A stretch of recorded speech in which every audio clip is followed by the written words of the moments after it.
Very good afternoon, students. In the previous session, we have seen the breakpoint of chlorination. What is meant by the breakpoint of chlorination? Breakpoint of chlorination is nothing but the point at which the entire bacteria in the water sample is killing due to adding sufficient amount of chlorine. That is called the breakpoint of chlorination. Now let us see the next topic. It is also related to the previous topic, that is disinfection of water by using chlorination process. Disinfection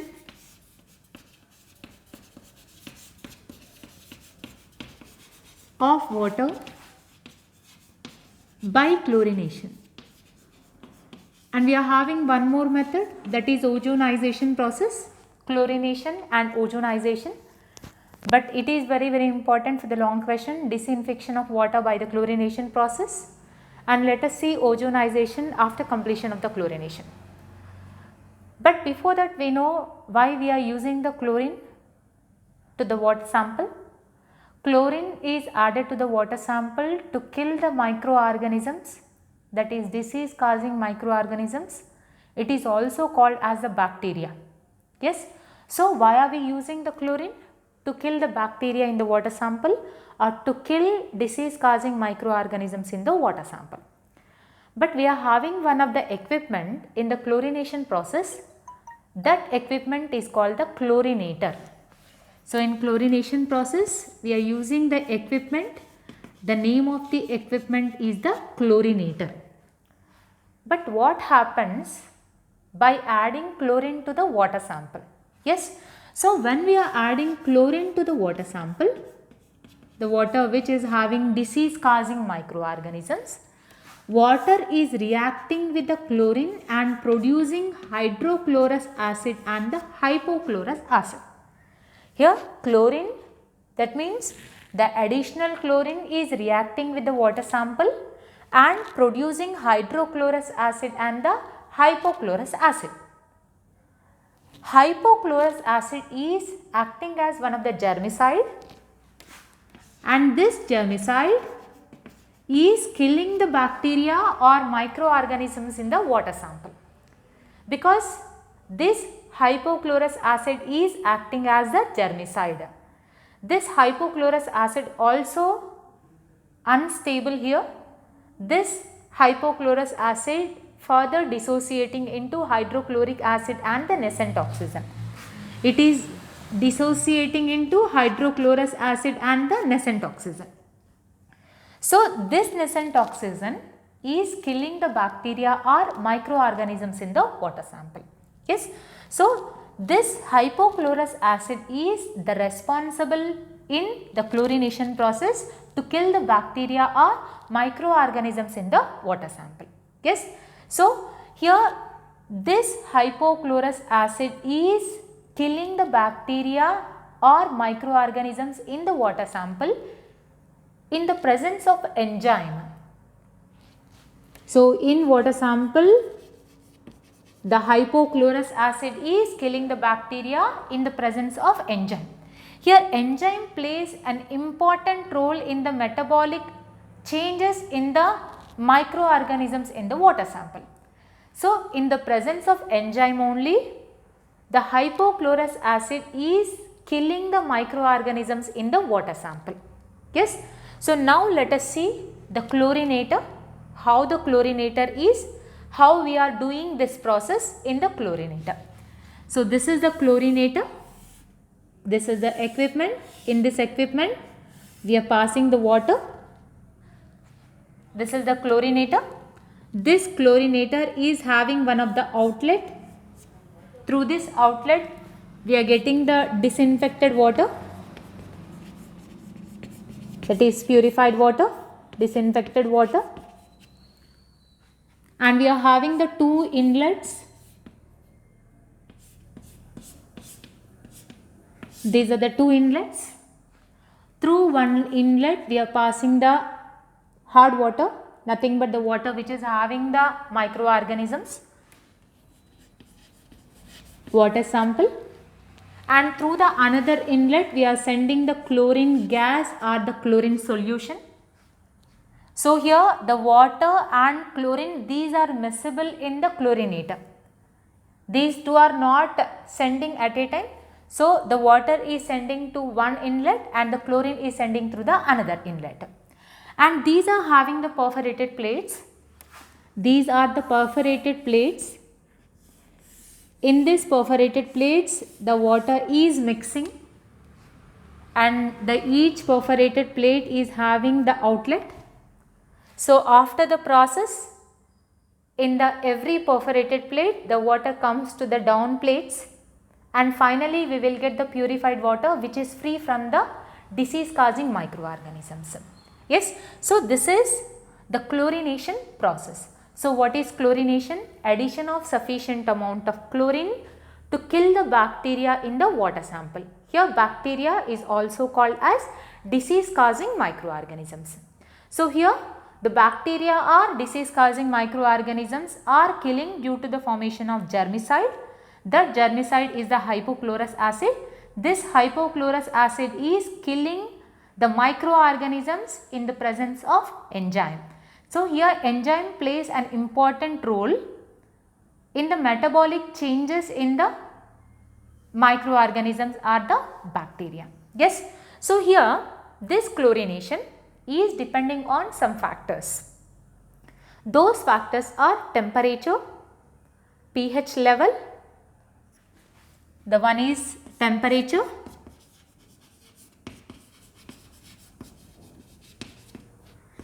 and the second one is the pH level of water. Yes. So these are the two factors which are depending on the chlorination process. The first one is the temperature.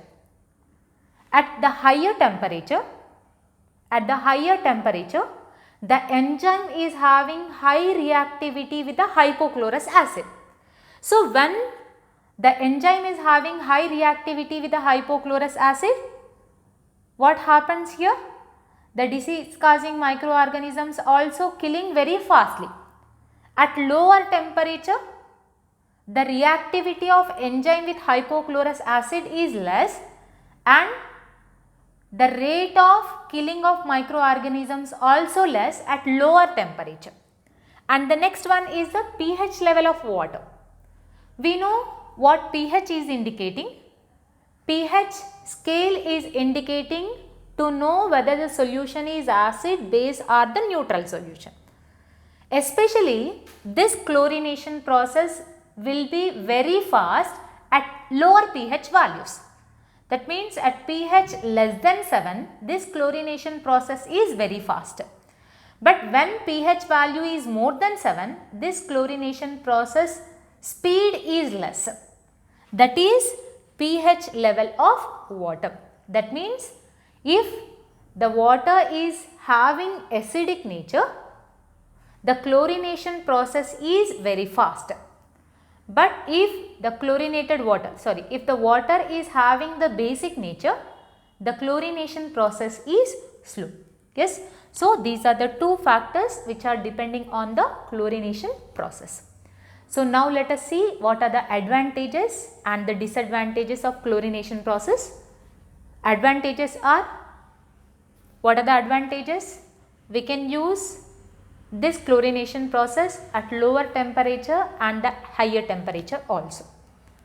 And the second thing, we can get highly purified water. The water which we are collecting from the chlorination process is highly purified water, and this water is not having any impurities. And another one is, it is useful for highly acidic water and it is not useful for the highly basic water. Yes, these are the advantages of chlorination process. So now let us see what are the disadvantages of chlorination process. One more advantage is we can store the water very easily and the equipment cost also very less. It is less expensive. These are the advantages. Disadvantages are, the first disadvantage is the chlorine content should not exceed. If the chlorine content is excess, we will get the bad odor, that means the bad smell, and which is irritating the mucous membrane.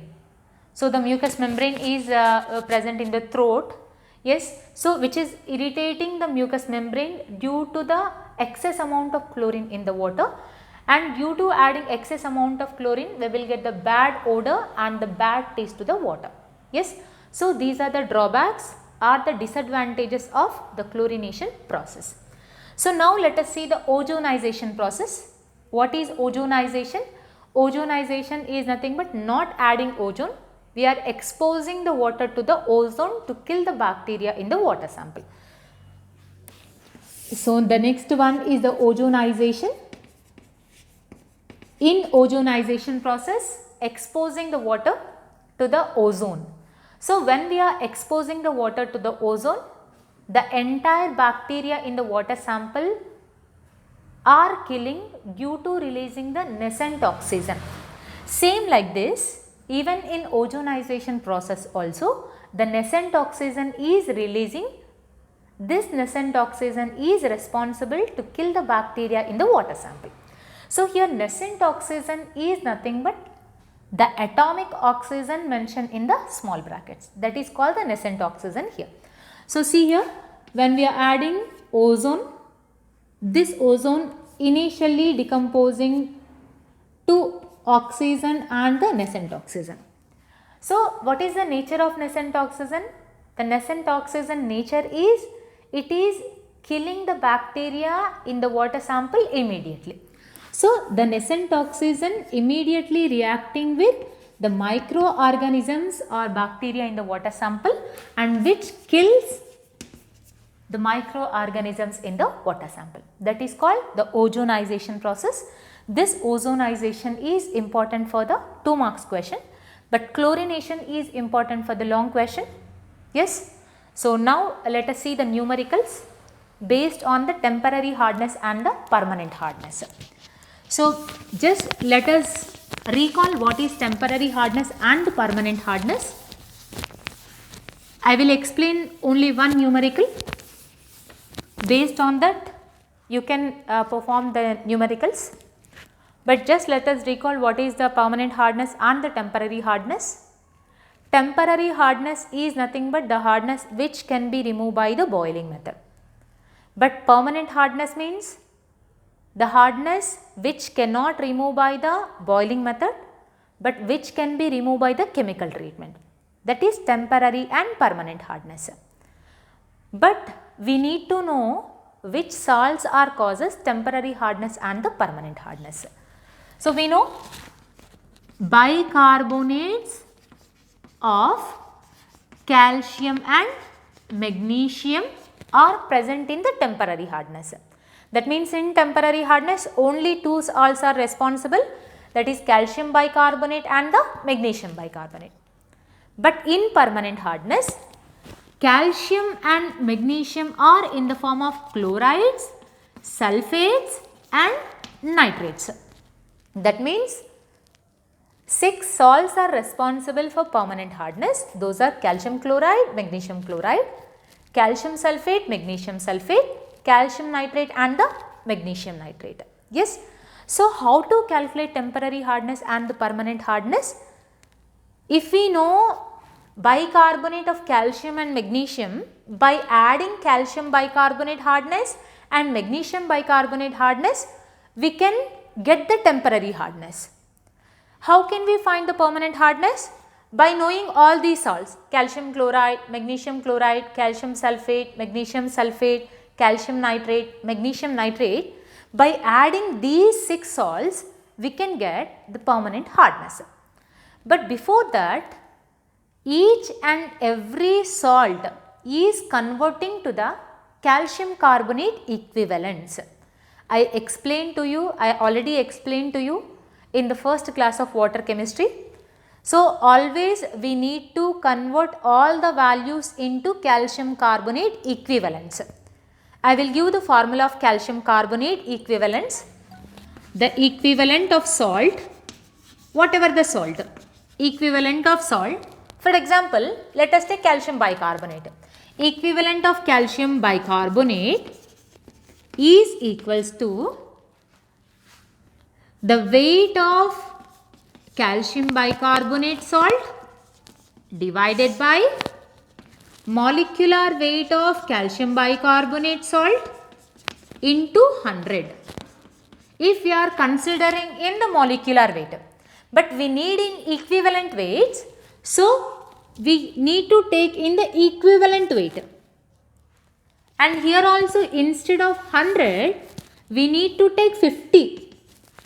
Here 100 is calcium carbonate molecular weight, but 50 is calcium carbonate equivalent weight. Yes, here the equivalent weight formula is molecular weight divided by valency. Calcium valency or the oxidation state is 2, molecular weight is 100. 100 divided by 2, we will get 50. So here the calcium carbonate equivalent weight is 50. So here always the every salt should be multiplying with 50 to convert into calcium carbonate equivalent for every salt.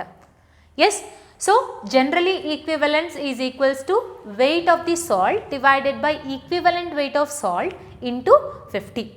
So first I will write the equivalent weights of all the salts.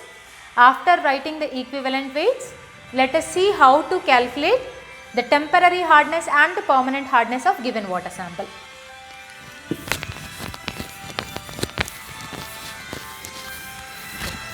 So first let us see how to write the molecular weights. I am writing the molecular weights now.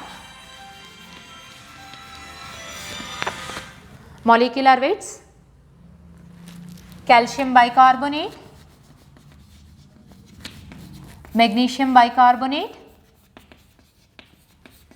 calcium chloride, magnesium chloride, calcium sulfate, magnesium sulfate, calcium nitrate,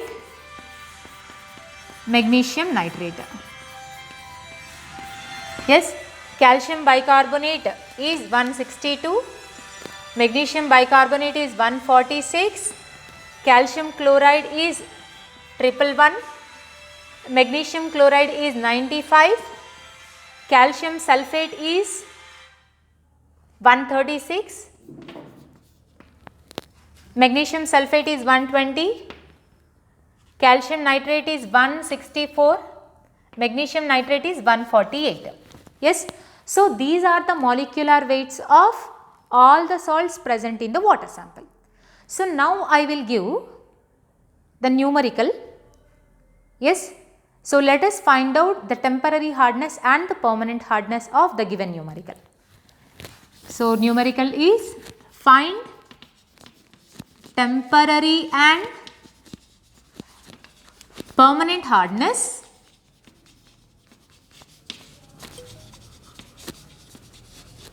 of given water sample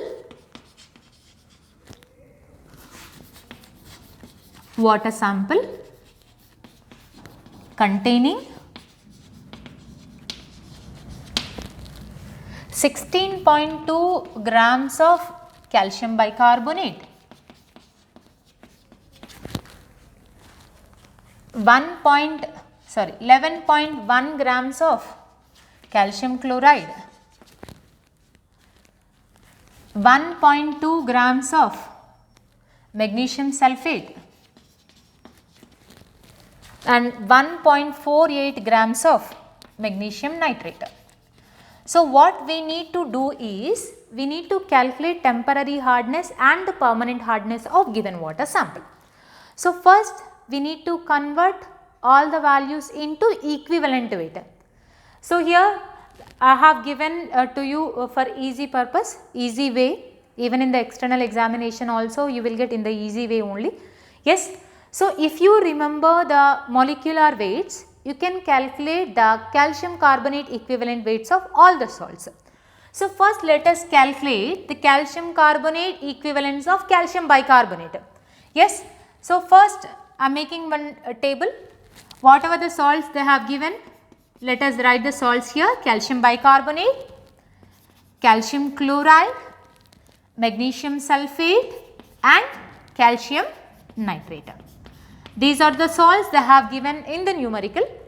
First let us see what are the weights they have given in the numerical. Weight, that means amount, 16.2 grams, 11.1 gram, 1.2 grams, 1.48 grams. Let us see what is the molecular weight. We know the molecular weight is 162, 111, 120 and 148. First let us calculate all the values into calcium carbonate equivalents. So here calcium carbonate equivalents of each salt. But what is the formula? Weight by molecular weight into 100 or weight by equivalent weight into 50. So whatever, if we calculate molecular weight or equivalent weight, we will get the same value only. So I am taking molecular weight only here. 16.2 divided by 162 into 100. And here 11.1 divided by 111 into 100. 1.2 divided by 120 into 100. 1.48 divided by 148 into 100. So how much we will get here? We will get 10. And here also we will get 10. And here we will get 1. And here we will get 148, 148 gets cancelled. This point, these two zeros gets cancelled. So we will get 1. So now we got all the values into calcium carbonate equivalents. What is calcium bicarbonate? 10. Calcium chloride 10. Magnesium sulfate 1. Calcium nitrate 1. But how to calculate temporary hardness? By adding bicarbonates of calcium and magnesium. But are they given calcium and magnesium bicarbonates? They have given only calcium bicarbonate. So temporary hardness is 10.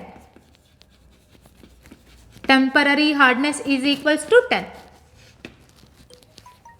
But whereas the permanent hardness, in permanent hardness, calcium and magnesium in the form of chlorides, sulfates and nitrates.